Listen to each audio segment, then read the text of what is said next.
और मान लीजिए कोई पैसे की आवश्यकता है तो बहन को पैसा दो, 10-20 हजार की आवश्यकता उसको दे दो, एज ए लोन दो, क्योंकि उस पर कर्जा ना पड़ेगा।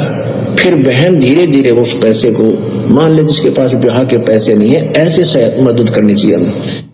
तो एक भगत के लिए गुरुदेव भगवान ने यहां तक आदेश दिया है कि अपनी सगी बहन को भी मुफ्त में मत दो सामान या पैसा, उसको भी एज ए लोन उधार दो, ताकि उस बहन के ऊपर तुम्हारा भार ना चढ़े, और धीरे धीरे फिर वो बहन तुम्हारे पैसे वापस दे देगी।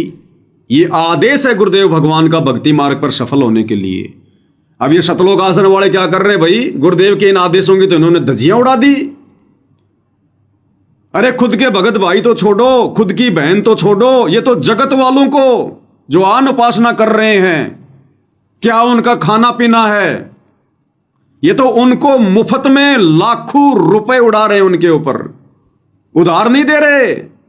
उन गांव वालों के जिनके मकान बनाए जा रहे हैं, उनको ये नहीं कह रहे कि तू ये पैसा बाद में लौटा देना, ना, ये तो मुफ्त में, उधार में गुरुदेव के आदेशों की धज्जियां उड़ा दी इन्होंने। फ्री में राशन पहुंचा रहे हैं, मुफ्त में, क्या भार नहीं चढ़ेगा? ये काल ऐसे ही संगत को लपेटता है, संगत में कुसंगत उपजे जैसे बण में बांस। क्योंकि काल ने केवल 10, 15, 20 के कर्म थोड़े फुड़वाने, पूरी संगत के फुड़वाने हैं। तो ये जो मकान बनाए जा रहे हैं, जो मोटरें दी जा रही हैं, पाइप दिए जा रहे हैं, राशन दिया जा रहा है, गैस सिलेंडर, अलमारी, कूलर, पंखा, 10-10 लाख के, 15-15 लाख के मकान, ये पैसा कहां से आ रहा है? नादान संगत का।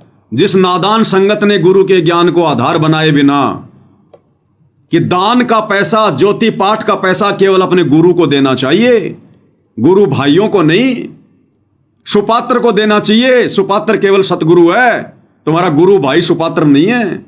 और ये कितने सुपात्र हैं आश्रम वाले, इनके कर्म सबके सामने हैं।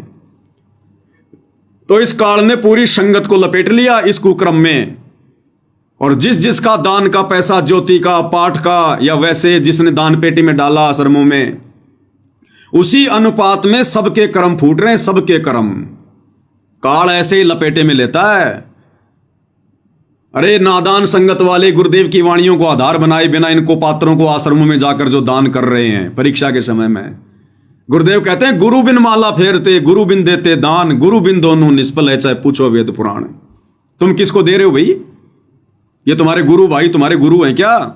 ये गुरु का परिवार तुम्हारा गुरु है क्या? और परमात्मा कहते हैं गुरु बिन दान पुण्य जो करही, वो मिथ्या होए कबू न फली। तो गुरु तो जेल में बैठे हैं, तुम किसके हाथों में दान दे रहे हो, ज्योति पाठ का पैसा दे रहे हो, कैसे फलेगा? इसीलिए तुम्हारी दुर्गति हो रही है, और काल ने लपेट लिया तुम सबको। और एक सत्संग में गुरुदेव भगवान ने हमें यहां तक सलाह दी है कि बच्चों, 10वां अंश गुरु को दीजिए, ताते जीवन जन्म सफल कर लीजिए।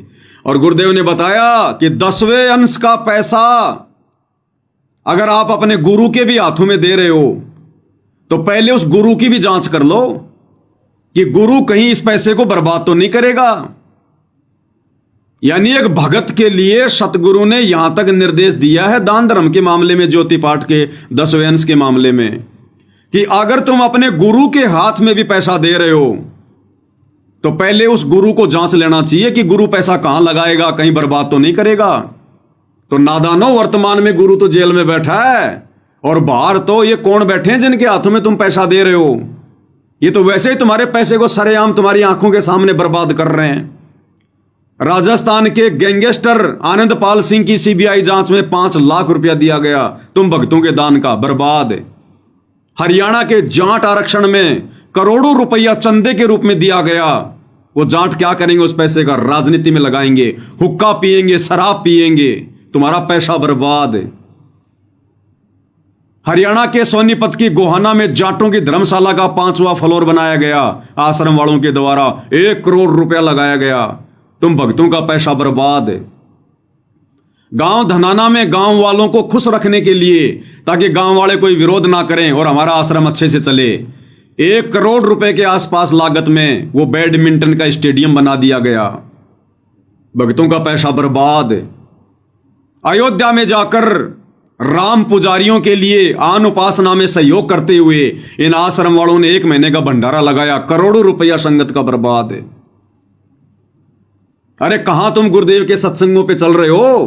कहां तुम अपने गुरुदेव की वाणियों को आधार बना के चल रहे हो? गुरुदेव तो कह रहे हैं कि मुझे भी दान देने से पहले भक्तों ने सोचना चाहिए कि गुरु कहीं पैसे को बर्बाद तो नहीं करेगा। क्या कह रहे हैं गुरुदेव भगवान, सुन लो अगर नहीं समझ में आ रही तो तुम्हारे। 10वां अंश गुरु को दीजिए, बस जीवन जन्म सफल कर लीजिए। अपनी कमाई का 10वां हिस्सा गुरु को दीजिए। प्रथम गुरु पहचान दे, गुरु कहाँ लगाता है, किस ढंग से प्रयोग करता है, कहीं खराब तो नहीं करता। तो जब उसको 10वां वंश गुरु को दीजिए। गुरुमुख प्राणी कोई ना दीजिए, हृदय नाम सदा रस पीजिए।